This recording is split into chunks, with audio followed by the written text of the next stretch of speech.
Mga bituin aking narating, ngunit langit ko pa rin ang iyong piling.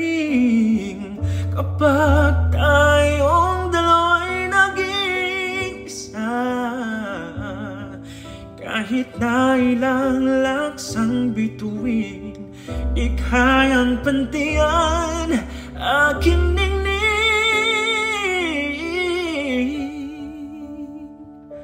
Balutin mo ako ng hiwaga ng iyong pagmamahal.